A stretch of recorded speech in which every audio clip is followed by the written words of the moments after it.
그 어떤 10분보다 알찬 10분 뉴스하이킥 하프타임 120만 요정 오윤혜 씨 나오셨습니다. 어서 오세요. 네, 안녕하세요. 오윤혜입니다. 반갑습니다. 어제 하루 못 봤더니 또 네. 많은 분들이 기다리고 계십니다. 한 3분 정도가 제가 없는데도 계속 제 이름을 연시 외쳐주셔서 제가 또 지켜보고 감사의 마음을 갖고 있었습니다. 어제 또 실시간으로 네. 실시간으로 모니터링을 하고 계셨네요. 그렇죠. 비 많이 오는데 오시느라고 고생하셨죠. 비가 엄청 많이 오더라고요. 예, 그래서 많은 분들 안전운전 하셔야 되고 인도 걸으실 때도 우산 때문에 잘 안 보여요. 네네, 그래서 네. 정말 조심하셔야 됩니다, 여러분. 네네. 네. 퇴근길 그 교통 정보 또 기상 정보 유의하시고요. 특히 저는 저지대나 또 반지하 네. 올해는 별일 없이 지나가야 되는데라는 걱정이 있습니다. 당연히 별일 없어야 될 거라고 저는 생각하고든요. 정부에서도 엄청난 대책을 마련했잖아요. 반지하를 다 없애야 된다. 없애겠다. 뭐 별로 진행이 된 바가 없어가지고 예, 전체 전수조사한다고 했는데 전수조사한 곳은 성동구청밖에 없어요. 그렇군요. 예, 네. 전수조사한 곳은 성동구청밖에 없어요. 어쨌든 답답합니다. 큰 피해 없이 어쨌든 큰 지나가야 피해 없으시기를 네. 다시 한번 기원하고 당부드립니다. 자, 우리 오윤혜 씨가 본 오늘의 뉴스. 자, 후쿠시마 오염수 방류가 정말 임박했다는 게 느껴집니다. 많은 곳에서 이제 여러 가지 언론들이 이슈들이 많이 다루고 있는데 대한민국 정부 공식 유튜브 채널에 국내 최고 전문가들이 말하는 후쿠시마 오염수의 진실이라는 링크가 떴어요. 한 3일 정도 됐는데 제가 여기 들어오기 전에 들어가 보니까 한 52만 회 정도 올린 것 중에는 가장 많은 조회수를 맞습니다. 기록하고 있더라고요. 그런데 여기 들어가 보니까 지금 카이스트 원자력공학과 정용훈 교수님의 인터뷰를 보고 저는 경악을 금치 못했는데 자, 커피 한 잔, 우유 한 잔, 계란 하나를 먹어도 방사성 물질이 들어있어서 다 피폭을 받는다. 오염수 방류되면 건강에 문제가 생길 거다라는 우려는 전혀 하지 않으셔도 됩니다라고 이렇게 교수님이 나와가지고 안전하다라고 확증적으로 말씀하시고 수소 그거 수산물에 미치는 영향이 극히 미비하다. 정말 댓글에 이거 내가 일본 정부 유튜브를 들어왔나? 그러니까요. 댓글에 다 그거예요.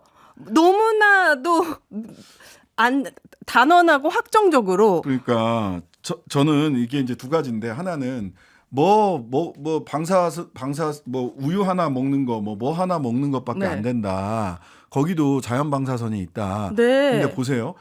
그거는 이 안에 방사선 이 엑스레이를 찍으면 네. 방사성 물질이 있죠. 거기서 나오는 걸 가지고 통과시켜서 한 번 지나가는 거죠. 네. 근데 삼중수소나 이런 거는 피폭이 되는 거예요. 내부 피폭. 사이즈. 방사성 물질이 내 안으로 들어오는 겁니다. 네. 그게 어떤 작용을 할지는 뭐 삼중수소 같은 경우는 칼륨이 부족하면 인체와 결합할 수 있다. 인체에 네. 있는 세포와. 네. 또 그게 부족하지 않다고 하더라도 얼마나 축적됐다 나갈지에 대해서 확실한 어떤 논문이나 이런 게 없어요. 지금 세슘 180배 있는 우럭이 발견되는데 이거를 커피 한 잔, 우유 한 잔, 계란이랑 비교한다는 게 그러니까 커피나 우유는 방사성 물질이 아닙니다.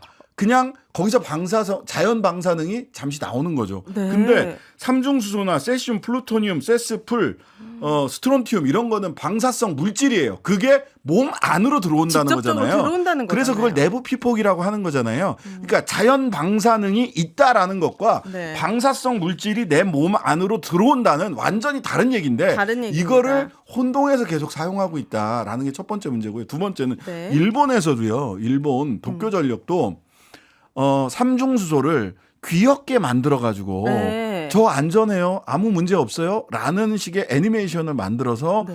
유튜브에 올렸는데? 올린 적이 있어요. 네.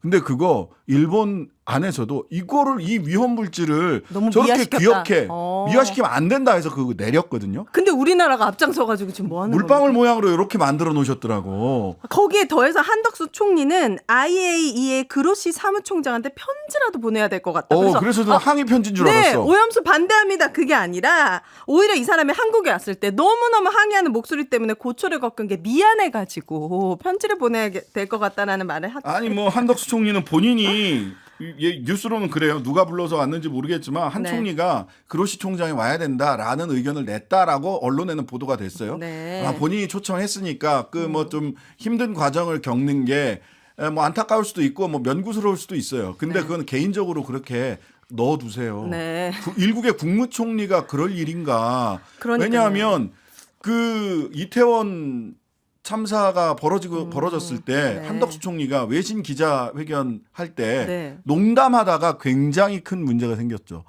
야구 얘기하고 어쩌고 저쩌고 농담하다가 네. 굉장히 큰 문제가 생겼어요. 즉 국민들에게 먼저 미안해하고 국민들의 걱정 앞에 자 제가 자필 편지라도 지금 써야 될 자필 것 서신이라도 국민들께 보내겠습니다. 이런 마인드를 가지시라고요. 근데 첫 편지를 IAEA에게 쓰겠다는 예. 이거 어느 나라 총리인지 지금 정부부터 나서가지고 너무너무 힘듭니다. 네. 거기에 가수 니아 씨가 직접 잠수복을 입고 원전 1.2km 바다에 가서 입수를 했어요. 그 물을. 네. 그래가지고 종로에 있는 일본 대사관에 가가지고 이거 마실 수 있다면서요. 했더니 이제 되게 제지를 당해가지고 전달하려고 네. 했지만 막혔던 이런 해프닝도 있었습니다. 네, 얼마나 답답하면 이랬을까 그러니까요. 싶기는 한데요.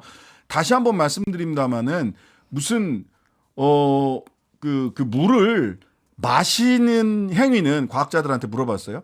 마셔서 아무렇지 않다고 해서 문제가 없다거나 네. 또는 물을 오염수를 마셔서 문제가 막 바로 발생을 했어. 네. 그렇다고 하더라도 이 물이 안전하냐 안전하지 않느냐를 검증할 수 있는 거는 네. 전혀 아닙니다. 왜냐하면 특별한 사례이기 때문에. 아. 보편성이 있어야 되잖아요. 네. 과학적으로 이게 문제가 있다 없다는 보편성이 있어야 되고 비교군하고 대조군이 또 있어야 되고 네. 하기 때문에 누구 한 사람이 먹고 안 먹고는 차력쇼는 되고 네. 심리적으로 이미 오염수 방류에 찬성하는 분들의 심리를 안정시키거나 네. 반대하는 분들의 화를 돋굴 수는 있을지 모르겠으나 그럼 전혀 과학적 검증에 전혀 과학적 검증의 방법론은 아니다. 당연하죠 그거. 차력쇼에 불과하다. 네. 김영선 의원님, 유성걸 의원님 네. 아닙니다. 세금 받고 차력쇼 하지 마시고 제대로 일해 주셨으면 좋겠습니다. 네. 자, 윤석열 대통령 순방하셨습니다. 네. 후쿠시마 오염수 논의를 잘 하셨으면 좋겠는데 아주 이 부분에 대해서는 전자결제로 바로 재가를 한 상황이 나왔어요. 네. KBS 수신료 분리징수 이거 시행령 순방 중인데도 바로 전자결제로 재가를 했습니다.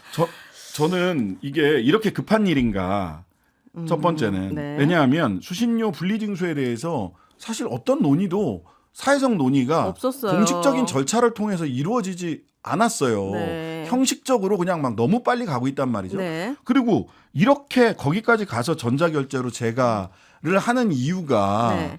실제로는 2대1 방통위원회가 최민희 방통위원 내정자 국회에서 이미 다 통과되는데 얘기 안 하고 있죠. 네. 그다음에 그 임명을 안 하고 있죠. 그다음에 이동관 씨가 될지 안 될지 모르겠습니다. 신임 방통위원장 네. 임기 끝날 그 한상혁 전 방통위원장 임기 끝날 때까지 임명을 미루고 있잖아요. 왜냐하면 청문회를 2번 해야 될 수도 있기 때문에. 그래서 미루고 있어요. 네. 그러면 신임 방통위원장 나오기 전에 어렵고 힘든 일 2대1일 때 2대1 구조일 때 방통위원이 2명은 여당 쪽, 1명 김현 의원만 야당 쪽, 현재 야당 쪽일 때 그냥 쑥쑥쑥쑥 통과시키겠다. 이거는 시스템 해킹의 사례 중에 하나가 아닌가 싶은 게 하나가 있고요. 네. 그다음에 국민들이 봤을 때 윤석열 대통령께서 정말 속 시원하게 국민들 앞에서 빠르게 좋아 빠르게 가 하고 이야기해야 되는 거는 뭐냐면 양평 이 의혹에 대해서 정확하게 말씀해 주셔야 되고요. 그다음에 핵 오염수 아까도 얘기했다시피 여기에 대해서 대통령실의 공식 입장이 없어요.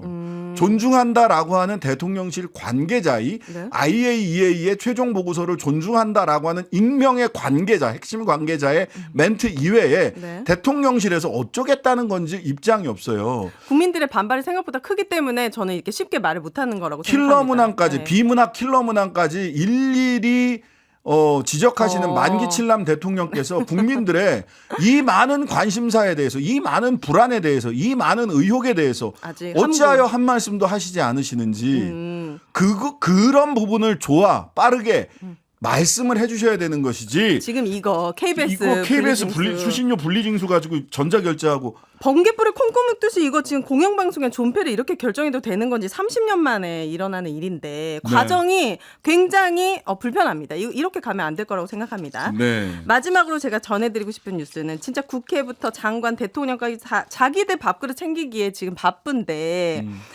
유한양행에서 폐암 시인약에 대해서 무상으로 공급하겠다는 뉴스를 네. 봤습니다.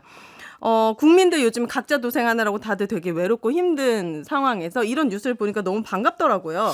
조욱재 이 사장님께서 고 유일한 박사의 뜻을 이어받아서 그래서 신약이 보험급여가 적용받기 전까지는 무상으로 배포를 하겠다. 내년 한 1분기 정도 되면 보험 적용이 될 수도 있는데 네. 이게 우리나라의 21번째인가 31번째 신약이고 1인당 이 폐렴 신약을 먹기 위해서 폐암 네. 신약을 먹는데 1년이면 약 7천만 원 맞아요. 정도가 엄청난 든다고 돈이요. 해요. 네. 물론 그 회사기 때문에 뭐 경제적인 이런저런 선점 효과라든지 이런 것도 분명히 생각을 했을 거라고 생각이 되지만 네. 그럼에도 불구하고 보험이 적용되기 전까지 무상으로 공급하겠다라는 결단 자체는 매우 기쁜 일이고 네. 저는 이렇게까지 한 바에는 네. 건강보험공단이 이것의 보험 적용을 네. 더 당기는 게 좋겠다.